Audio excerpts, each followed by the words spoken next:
penguin species is one of 40 bird species that is flightless. Although lacking the ability to fly through air, the graceful water flyers have been viewed for many years as one of the most entertaining and candid birds. For that reason, among many others, on September of 2011, after countless meetings, trips to and from different facilities, and the final trip with a special new guest, the Calgary Zoo introduced a new exhibit. 4 different types of penguins were welcomed to be included in a permanent exhibit named the Penguin Plunge. Project started 4 years before we opened, probably about 2.5 years before we broke ground into working, so that was about 5 years ago in total. For the 5 years before the exhibit was opened, a lot of planning and contacting a number of different zoos went into the project. The zoo even went as far as hiring an architect company to visit other facilities and consult with them to create the best fitted enclosure for the new additions. We actually we had to speak to colleagues in North America and in Europe for many years in order to let them know that we were going to open this exhibit and even plan hatchings for us. They actually came from 5 different facilities, anywhere from Edinburgh in Scotland to Syracuse to Seattle and here in Canada. So five zoos in total send us their birds. The staff and volunteers selected to work in the Penguin Plunge exhibit have all received specific briefing, including hands-on work on a daily basis regarding the care and well-being of the penguins to ensure the best care for the birds as possible.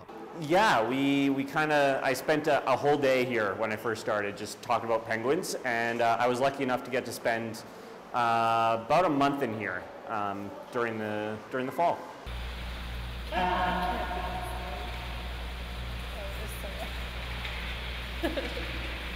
Most of the keepers in the building have a degree. Mine's in animal biology. Nothing specific to penguins. Generally that training comes when you are assigned to the section and you follow around the other keepers and they train you on the section. The curators and keepers at the zoo put a lot of time and effort into preparing the exhibit and going over care routines before the penguins arrived. Cleaning routines as well as thoroughly researched ways in keeping the exhibit clean 24/7 were talked about in depth and are now demonstrated on a daily basis to provide the penguins with the best standard of living possible. We have a cleaning routine. We pressure wash it every day to get rid of kind of all the poop. And we have a wicked filtration system that makes sure that the water is nice and clean all the time. We try not to put more fish in the water than we need to, so we don't have it rotting. And then we disinfect areas very regularly. They get fed 6 feedings a day, so they'll get 5 feedings tossed into the water. It's called a scatter feed. And they'll get 1 feeding, it's called a pillfish feed. And that's where we hand feed every individual bird, and they get a multivitamin in their fish. They're getting fed about 35 kilograms a day, so that's about 250 kilograms a week, which is over 500 pounds of fish a week. They're getting fed capelin, herring, smelt. Sometimes they'll get squid, and they'll get krill as well.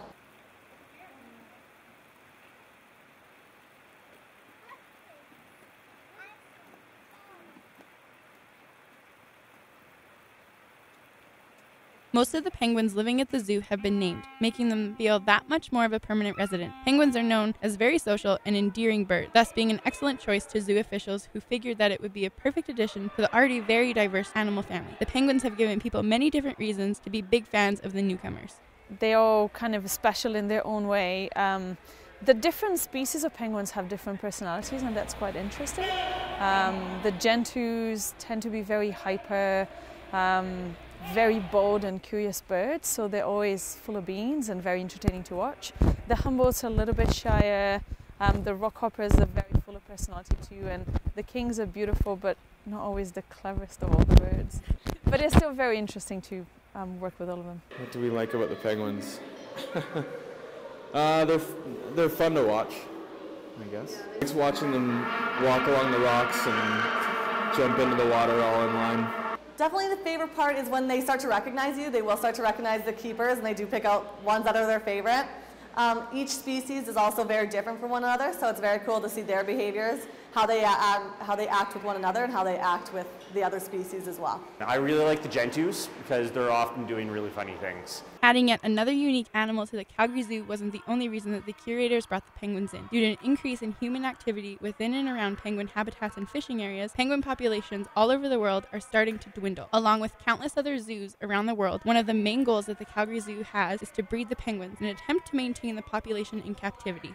I think the challenge for me, the exciting thing for me, was bringing the birds here, making sure that they're happy, and some of them are actually species that are in dire need for conservation in the wild. So we're trying to breed them here and to make sure that I can create an exhibit that they feel comfortable enough to pair and to nest and to breed and be able to participate in, you know, in having penguins born in Calgary Zoo that can go on to different zoos and supports the population that we have in captivity. So for me, that's the challenging and that's the exciting thing about being here right now. Taking on the responsibility of breeding also means that zoo officials must always be conscientious of the penguins' health and the health risks that may pose as a major issue if any of the penguins are affected by sickness or disease. So in general for birds, we're always looking for potential respiratory infections. With penguins in particular, they're quite sensitive to certain fungal infections. So we're always monitoring them on a daily basis for that. Also, we always keep a lookout for something that we call bumblefoot. So it's basically when an area of the foot cracks and then becomes infected, and you know, we can notice them limping. But more so than treating, we try to make sure that the exhibit is designed in a way so those things would not occur. Over half a year after the penguins were introduced to Calgary, they were welcomed to the zoo with open arms and are still a hit among zoo visitors as well as zoo staff. For the penguins specifically, it's a lot of the conversations that I get to have with people. You know, getting a chance to tell people all about things that they never knew about penguins, like the fact that they can shoot their poop 1.5 meters out of their butts. So, which always gets a good laugh. And he loves it. Loves watching them swim and dive in the water, right? After 5 years of planning and building, the dedicated staff that made the Penguin Plunge possible are more than thrilled with the success that the penguins have brought to the Calgary Zoo. The newest, unpredictable members of the zoo family are here to stay and entertain.